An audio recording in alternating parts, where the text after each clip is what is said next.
রাগের মাথায় তার স্ত্রীকে চড় মারল।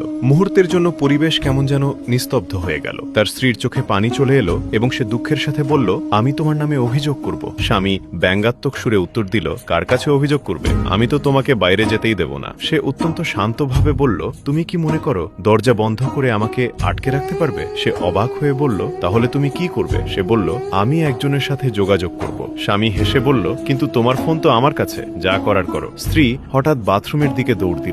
স্বামীর মনে হলো হয়তো সে কোনো বদ মতলব বাড়ছে, তাই সেও বাথরুমের দরজার কাছে দাঁড়িয়ে রইল। কিছুক্ষণ পর যখন স্ত্রী বেরিয়ে এলো তখন তার মুখে ছিল মৃদু নূরের হাসি এবং প্রশান্তি। সে দৃঢ় কণ্ঠে বলল, আমি আমার অভিযোগ তার কাছে করব যার কাছে পৌঁছাতে কোনো বাধাই আটকাতে পারবে না। এই বলে ঘরে প্রবেশ করে জায়নামাজে দাঁড়িয়ে গেল। সে নামাজ আদায় করল এবং তারপর সিজদায় অনেকক্ষণ পড়ে রইল, যেন মনের সব বোঝা আল্লাহর সামনে তুলে ধরছে। এরপর সে হাত তুলল এবং আস্তে আস্তে দোয়া করতে লাগলো। স্বামী কাছে এলো। স্বামীর মন কেমন যেন নরম হয়ে গেল। সে তার স্ত্রীর হাত ধরে বলল, হে আমার বিবি, তুমি কি আমার বিরুদ্ধে আল্লাহর কাছে অভিযোগ করেছ? স্ত্রী তার দিকে ভালোবাসার দৃষ্টিতে তাকিয়ে বলল, তুমি কি মনে করো আমি তোমার জন্য বদদোয়া করব? স্বামী কিছুটা লজ্জিত বোধ করল এবং বলল, আল্লাহর কসম, আমার ভুল হয়ে গেছে। আমি রাগের মাথায় তোমার শরীরে হাত তুলে ফেলেছি। স্ত্রী নম্রভাবে বলল, এই কারণেই আমি তোমার বিরুদ্ধে নয়, বরং তোমার জন্য এবং শয়তানের বিরুদ্ধে দোয়া করেছি, কারণ সেই আমাদের বিপথে পরিচালিত করে। আমি আমার নিজের স্বামীর জন্য কেন বদদোয়া করব?